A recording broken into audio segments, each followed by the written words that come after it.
Hello and welcome to yet another episode of the Kitabi Karwan Podcast. Today's episode is in association with Juggernaut Books. In today's podcast, we'll be talking to Srinivas Reddy, author of Raya, a new biography of Krishnadeva Raya, one of the legendary kings of medieval India who ruled over Vijayanagar in the early 1500s. This biography stood out for me because Srinivas has put in the beautiful effort of actually reading the original works written by Krishnadeva Raya and has then used various historical sources to come up with this crisp yet really, really informative biography. Without any further ado, let's dive into a conversation where we talk to Srinivas about his experience writing this biography and why was this fascinating for him. So Srinivas, before I start asking you questions, happened to read your biography on a blog on the book, and I looked up your profile on your website. But I would want you to tell us, or rather, tell my listeners something about you that is not there in your on your website. Something that just gives us a slight more insight into who you are as a person. Well, maybe you should tell them a little bit what's on the website so they have some idea. Then I can give. Right. Right. So, from what I briefly could figure, you're very interested in classical music and have been a very ardent practitioner for about a decade now, more than that, if I'm not wrong. Yeah, And 22 years. right, and your PhD topic was also around the Vijayanagar Empire and particularly the book that we're going to talk about, Krishnadeva Right, Raya's reign. right, And you actually ended up working on his original work as well, reading it right. in the original format and then writing about it. And you've written a couple of books along with it. So, I mean, that's something that just tells us about you as a person, right? As what you do like to do. But then we'd like to know more about what is it that got you interested in this. It is a very niche area in the very first place, and not that I'm complaining. I absolutely loved reading the book. We'll get to that later, why I was into it. But uh, something that really took me aback was most people end up taking a much wider perspective towards things, right? You'll have people writing about history from, say, like they'll cover the entire subcontinent, or they'll cover an entire, they'll cover probably like the entire Vijayanagar Empire for a huge duration. Krishnadeva Raya's empire was 20 years. Like, he reigned for 20 years. Sure, for context, you read before and after. But then that's a very niche area of interest that you picked, that you went into. So what Yeah. drove you there? Well, I mean, what got me there I mean, there's different pathways, but what you're talking about, I think, is interesting. I mean, you're saying that a lot of histories are written about like a huge time period or a huge geographic area, and here I've taken only a small period of time. So there's kind of a couple of issues here that are interesting. One is that yes, a lot of times we do think of history as what the writ large history, the big history, Right. the longue durée history, all of that kind of which is fine. It's important to think like that, as we all should do at those large levels. But then history and life, is lived in the moment, in the lives of people. So the 2 points come here. One is that, looking at a life of a person, Mhm. right? And two, looking at one specific moment in time, and hopefully an interesting one. So these two things combined happen in the book and happen in my research, in the sense that one, we're just looking at the life of this one magnificent person, this king Right. and poet. So you're getting a very clear sense of a personal insight from a lived individual, right? And then number two, because a human life is not very long in terms of big human history, then you're getting a slice of history. And when you look deep into one slice, you Right. can get a big perspective on things that happened, like you said, before and after. And so, because Krishnadeva Raya comes at this very critical moment in world history, it's a very exciting moment to look at with some detail, which will then give bigger insights about those longer ideas. Right. The sense of history in India is just so messed up. But it's a problem of how we teach history. See that's thing, Right. and then we kill all like that fun of history, that joy Right. of history, the excitement of history, the adventure of history gets lost in all of that kind of memorization of facts and figures and that type of thing.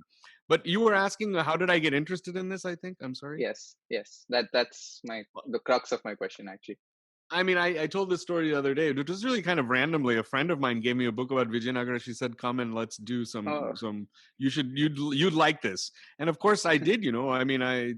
a Telugu speaker, grew up learning about Krishnadeva Raya, and then to know that he was also a great poet, Mhm. because my PhD was all in literature. Basically South Asian literature. So you had to read some literature for your thesis and for your Mhm. work and research. So this was a great opportunity. That's how I got involved, and then that became my main focus. And then I did a lot of other things. And so coming back now after Mhm. 10 years of looking at this man and his work and contextualizing it, Mhm. was great. So, Srinivas, that's actually great that you mentioned how your book also covers is based a lot on reading stuff written by Krishnadeva Raya himself, and that brings me to my next question. So, I was personally woefully unaware of Krishnadeva Raya's persona or his thought process as a person. Right, I had a general idea of who he was and what he did, and the major high points of the Vijayanagara Empire. But so something that I took away from the book about Krishnadeva Raya was, I might be wrong here, but something that I took away was the fact that a lot of his thinking process was often inspired emotionally, that he would dream about something and that would inspire him a lot, or he would hear about one of his ancestral dream, and that becomes the core purpose of his life. Like he spends Yeah, years, like almost a decade of his yeah, like not a decade but like half 5-6 years just trying to fulfill that dream, yeah, right? yeah. Right, so Right, correct. Yep. do you think that so I mean, this is actually a part of a larger question about how history is something I personally believe is the textbook for politics in today's life, right? That studying history, studying good leaders always gives you a great idea of how to go about, or how should politics, or should how people behave in this particular scenario. In that Mhm. sense, do you personally believe that, or at least from your research, do you believe Krishnadeva Raya was in that sense a great leader, not just by his deeds, but in terms of what his virtuous actions should have been, and in particular periods of times? I didn't get the question. Right. Do I think he was great not because of his deeds, but because of what? Because of so my question, what I wanted to assess was that people tend to look at a king out of his actions, whether he was victorious in X number of battles or not, or kind of economy his kingdom was under. But what I wanted to look at was, how do you consider Krishnadeva Raya as a leader, given that he largely, as in terms of carrying out his actions, relied on his very trusted AD and minister, who he revered as a father almost till the last few years of his life, and the fact that he relied a lot more on emotions and thinking and fulfilling intangible things rather than having logical cut out decisions for himself.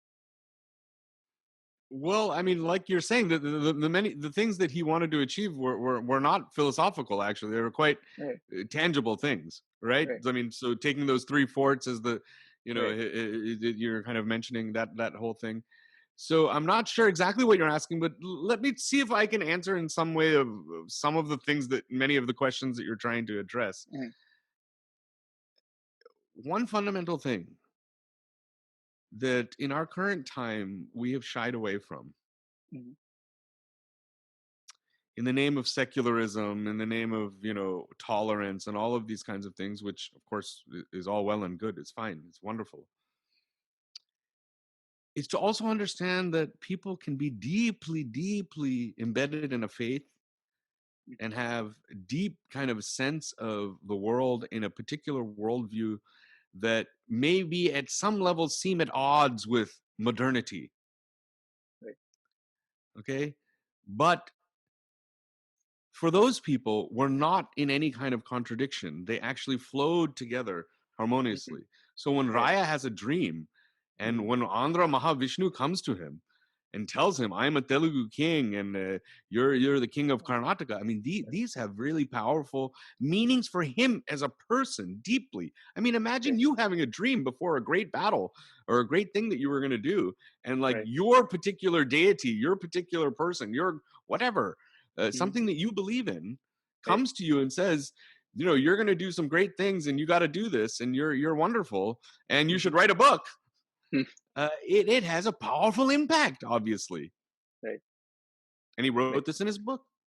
He did. So, so just one last question before we slightly delve into you rather than the book is, if I could just ask you to name one thing that you feel made Krishnadeva Raya one of the most important emperors of his time, important kings of his time, and one of his worst traits, which you felt that was his biggest flaw, or the one thing that actually took away from his greatness. Yeah. So, I mean, I write this all in the book, but like the best thing and the worst thing, kind of, if you're asking, I would say, I mean, there's a lot of things you could pick for the good one. The worst thing is an easy answer. So the best thing, let me pick one. What would I say? One great thing about Krishnadeva Raya, from the evidence that we have, the stories that we hear, and really, like, the way he was able to do what he did gives, credence to this understanding of the man, is that he had a natural way to talk to people of all strata of society. He was comfortable talking to ministers and kings, Brahmins. He was happy talking to, lords and chiefs, dancers, musicians, poets, cooks. He talks about cooks and wrestlers, all fighters, swordsmen. I mean, every level of society, interacting at a human level, talking to people, interacting with people. This people power, that's what it's all about, man. That's what great leadership is all about. Now, what his kind of fatal flaw was, as any tragic hero must have, was he was too good, and it got to his head. This is always the problem. Hubris comes in, and there was a growing kind of, megalomania, I write in the book even, that he was having. This could have been even a medical condition, some dementia or whatever. You could argue that I think the Portuguese sources call it fits of rage. Yes. So he was getting angry and, acting rashly. And there's a number of stories told about the end of his life that, are not as savory. So, always that's a good lesson, pride cometh before the fall. So Raya had to face that. No, like, I actually get what you mean. I remember when I was reading the book and when I came across that bit when you talk about his daily schedule, how he would wake up and, then he had certain activities fixed out. And I think right after lunch, he would spend some time, like when you mentioned, he can speak to different people on different social strata. And I personally just thought that it's, I was guilty of looking at the book from a very, from a sense where, how can we apply this to our modern day world? And I was just thinking about how this is something a modern day political leader would be appreciated for, being able to talk to every social strata. And I think a lot of that was, again, I'm not, something that just appealed to me was the fact that his background, like unlike every other king India has mostly seen, most of them come from rich lineages or come from, like, given the fact that he was supposedly low born in the sense of in a rich. Yeah, let me address this right away. Siddharth, yes, please. the connection is a little bit cutting out a little bit. Sorry. Are you able? Yeah, are you able to hear me clearly? Yeah, I can do that. I can hear you now. Okay, let me make one point very clear. Right. Because this is a big problem in understanding Indian history. Throughout history of India, and particularly in the medieval period, the majority of people there were not what we call high-born kings. Right. So Krishnadeva Raya, the whole founding of Vijayanagara, was not by some big Kshatriya kings. The main kings of Vijayanagara were not Kshatriya kings. Krishnadeva Raya was not born in any Kshatriya lineage whatsoever. but Right. they grafted themselves onto these great, Right. Surya Vamsa, Chandra Vamsa. So you have Right. to understand there's a grafting process. There's a process where people link into these epic mythological lineages.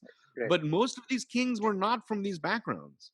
So Srinivas, coming back to you, it's just I'm very curious about. So it's clear that you had a very profound thought process about this entire book and about this entire period, and it clearly piqued your interest. But uh, I just want to know, what kind of work did you read while you were growing up? Were you always interested in history? Did you end up reading a lot of history books as such, or were you I'm assuming you were someone who read a lot.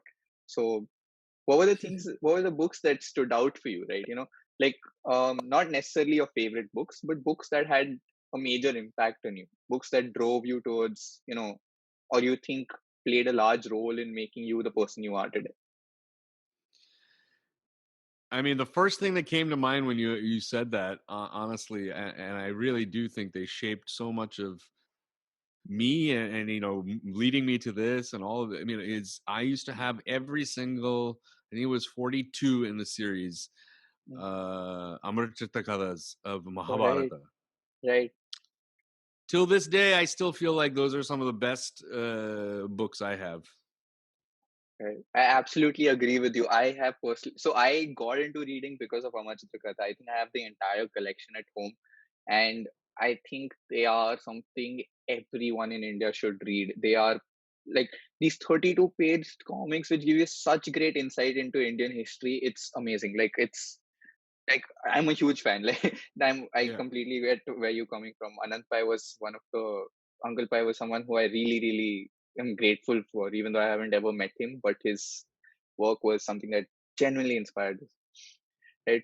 So I'm the Amar Chitra Katha based on the Mahabharata. I think that was a 12-volume set, and then they had individual character based That came this later. Well, this before it was like, I think like 42. I mean, I can go get them. They're all right, upstairs.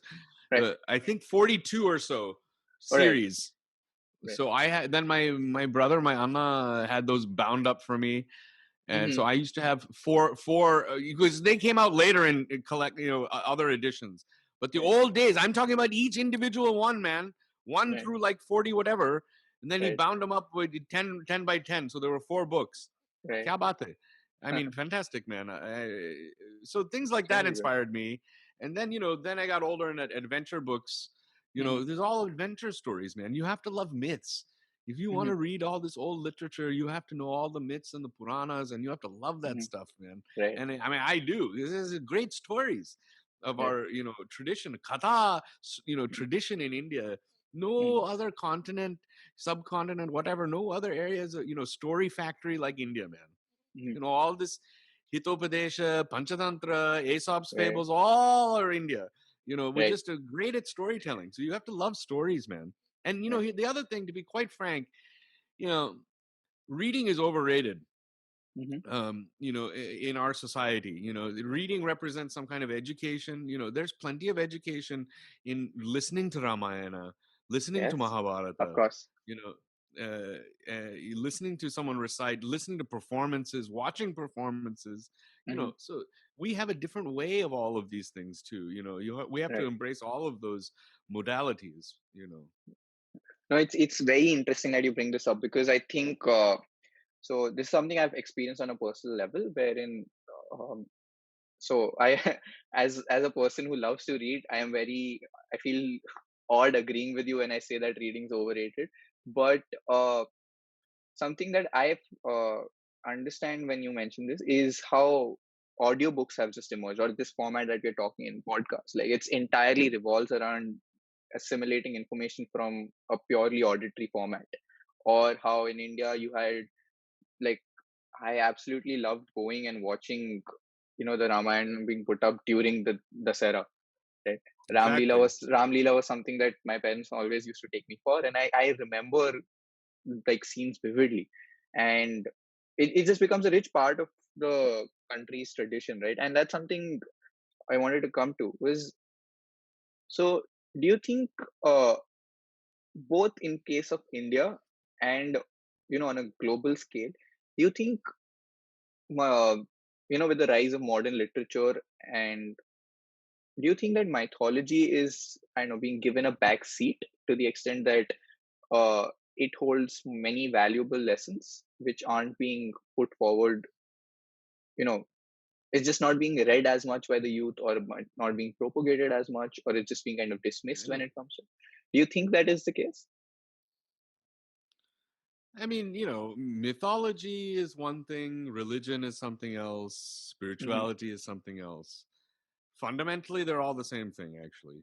mm-hmm, You see, all of these are different modalities in which human beings have tried to make some sense of who they are, what they're doing here, what is the meaning of life, right. right? Fundamentally, that is all what a myth is trying to do. That is what a religion is trying to do. And in its own way, that is what science is trying to do, Mm-hmm, technology is trying to do. right. Yeah. So, you know,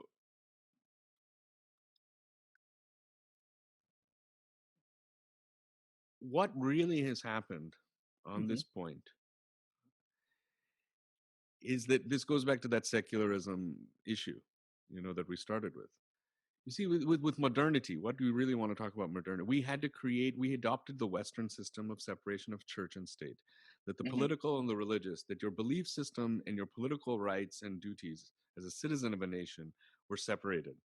This mm-hmm, was never fundamentally the case in India or in right. most Asian societies. In fact, most other societies outside of Western Europe and Mm-hmm, America. What this then created was a certain kind of detachment mm-hmm, from inner growth, mm-hmm, inner reflection on ethics, values, morality, which had to be defined by laws of a constitution rather than some kind of inner reflection. mm-hmm, You have a society and now a world which believes in that kind of separation so much that you became hungry. When mm-hmm, you cut religion out of your life, when you thought religion was just this stupid old thing that made caste system and made rules of this and do that, and when you thought all of that, you threw the baby out with the bathwater. Means you threw the ethics, the principles, the meaning of life, mm-hmm, the philosophy of life out. right. And you have now a world which is spiritually hungry. That's why the Western world is running after things like yoga, mindfulness, meditation, India, everything. And that is why poor India is running after everything Western, forgetting all of those traditions and saying, we want technology, technology, go to America, do this, whatever, all this stuff. Yeah, So the whole world is messed up, confused. People right, are crying for a spiritual, hunger, right. crying out. You understand what I'm saying? I do. So it's again like something I mentioned, right? Like again, takes me back to the book where where you in parts do talk about how Krishnadeva Raya was like history. A lot of conventional history books like to portray him as a Hindu king in a predominantly uh, Muslim region of the Deccan, where we have these small sultanates of Muslim kings ruling, but uh, that's actually not the case. Like it's just a spiritually charged king who is religious, but a lot of his politics aren't just communal. They aren't exclusively based on his Hindu identity. They're just based on his identity as a king of this region, and that actually is a Exactly. very fundamental point that plays into it. That just because, say, you were a political leader, like in the modern terms, if you could put it that way, if you're a political leader of a belonging to a particular religion, that doesn't necessarily mean that you are communal, right? Something I think a fantastic book on that part is by Dr. Tharoor, where he wrote a book called Why I Am a Hindu, where he Yeah. talks a lot about how his religion and how his Hinduism is a key part of his life, but that Yeah, doesn't yeah. necessarily make him communal. And Exactly. I think that's a fantastic book and a fantastic stance that you brought forth, because it's something that the general populace in today's India really needs to embrace, right? Because Well, without getting into Shashi ji wrote the blurb for the book, and so yeah, I mean he understands exactly what kind of a man Krishnadeva Raya is, in the same sense that he is, in the same sense that I feel. I have my personal faith. You can see everything here, no Yes. problem. I mean, that's just my house. I mean, that's fine. Right. But that doesn't mean I don't celebrate other things or understand other things or Right. tolerate or whatever. All those other things, that's fine. Right. You see, Right. the real thing, what I'm trying to say is, because of this false bifurcation of church and state, of religion and the political, which is a fiction to begin with, you Right. have to have a solution that's called something like secularism. Right. If you remove that bifurcation to begin with, you can go back to an old Indian system, which is basically freedom and plural society.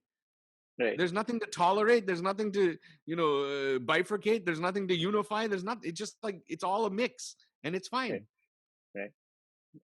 So, Srinivas, You do your thing, I'll do my thing, no problem. right. So, just to come back to say a more like a lighter topic, uh, what got you interested in classical music? Because I went through your website, and so you just mentioned that you got into classical music, but not, I know it didn't give me a lot of context into how and Yeah. when So exactly I mean, it happened.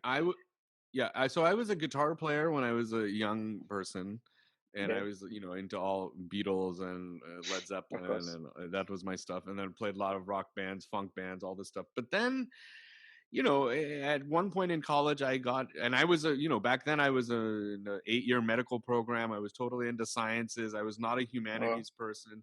I was not taking history classes. I was not interested in India, except like Mahabharata and at home. It wasn't part of my academic life. scholarly or academic life or anything like that. Or what I want to do as a profession, even. Both my parents are doctors. Everyone's a doctor in my family. I was going to be a doctor, but I had some uh, you know period of awakening about different things, and that's when it all started.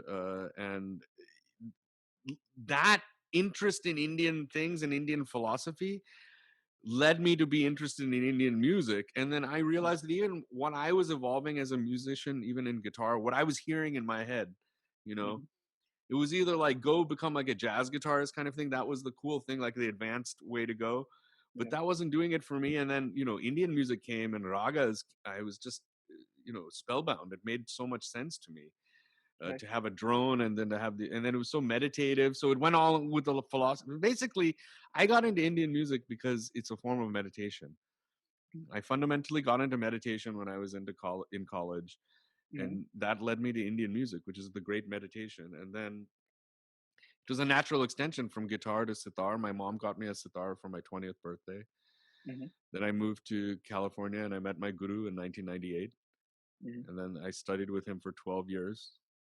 And Wow, that was, my whole life, that's a very interesting perspective that you put forward, because this one of like I think this is one of the first times I've heard someone classify Indian classical music as a form of meditation, and it just gives us a whole new outlook in my mind.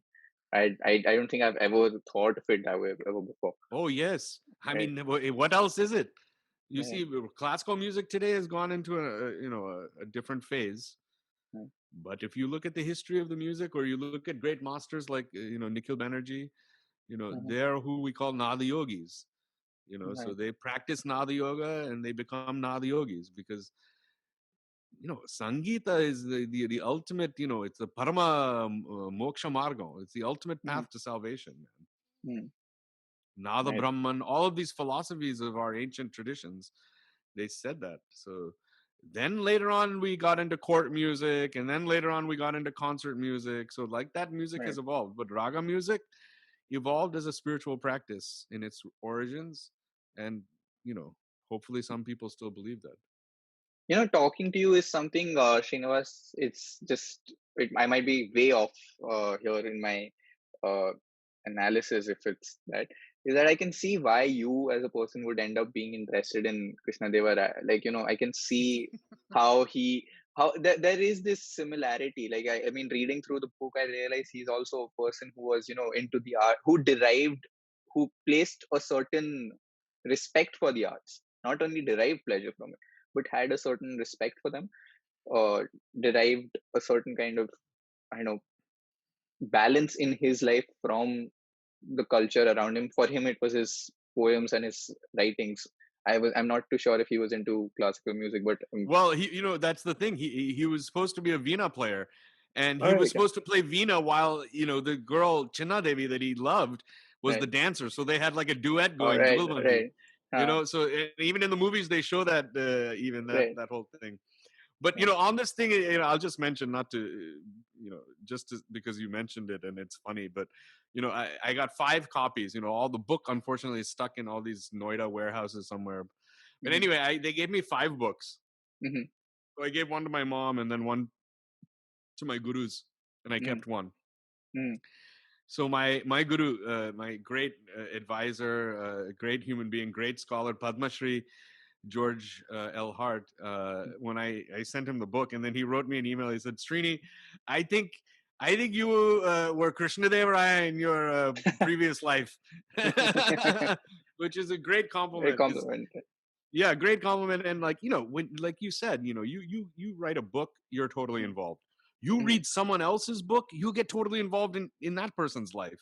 right, So there were multiple levels of my absorption in this man, right, and the commentators that write about the literature, all of that. And you really feel like you become very personally, closely connected to these people than maybe even some real people walking around. You know what I mean? right, right, Deep connection.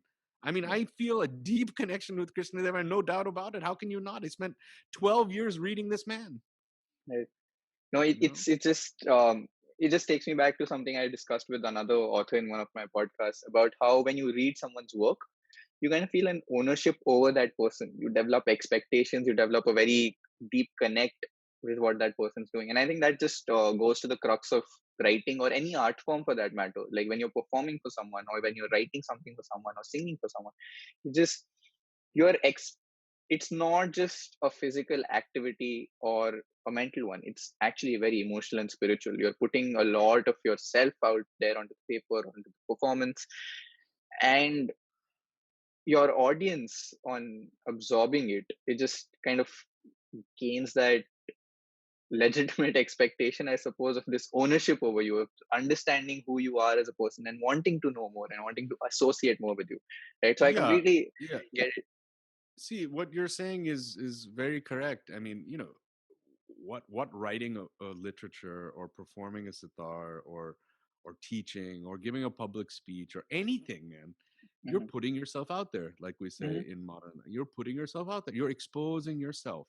An Right. artist, basically, if they're really doing what they should be doing, Hmm. not performing like when you have a routinized thing, then I mean, that's one type of entertainment and performing, but a true performance and Hmm. a true artist has to accept ultimate vulnerability. Right. They have exposed themselves and saying, here it is. I'm saying it. And if you're true, you have to say it with your full heart. You can't hide behind things. You can't, you have to, be true in a sense to whatever's coming out of you. That's Hmm. the thing, the artist always believes, artists always believe that they are nothing but an instrument. They are nothing but a vehicle of some other force that is being channeled through them. So you are nothing but a conduit. Your Hmm. purpose is to channel and to, be conducive Right. to that thing entering you and flowing through you and then becoming this product. Right. You know what I'm saying? And so Hmm. that takes nothing but, tyagam, surrender, Hmm. prapatti. You have to surrender to the flow of this energy. That is what creativity is. That is what inspiration is. That's what Raya, you have a dream. Talk about some inner thing coming, Yeah. like Right. back to what we started. Dude, this is it, man.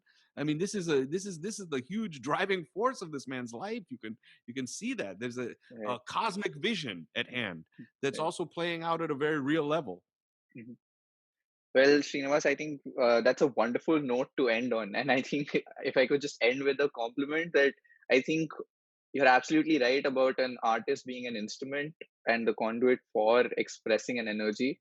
And I think your Guruji was absolutely right when he gave you that compliment that perhaps you are the instrument that's channeling Krishnadeva Raya into this modern world. Oh, But thank you. thank you so much, Srinivas, for doing this. This was absolutely wonderful, like talking to you, and it gives me a much deeper understanding of the book and the man himself, right? When because as I mentioned earlier, it's just something when you read something, it's also the author that you're reading, not just what the author is writing about. And just knowing the author more gives you a better understanding of the book, and that's what we are trying to do here. But Great. yeah, thank you so much for doing this. This was Thank you. excellent. This was Thank you, absolutely Siddharth. excellent. I hope all of you enjoyed this podcast. If you did, and if you want more updates from us, please like and comment and subscribe to our channel and our podcast. And don't forget to check out our website kitabikarwan.com and check us out on Instagram at @kitabikarwan. The links are in the description. We'll be back with more such episodes and more such interesting authors for you.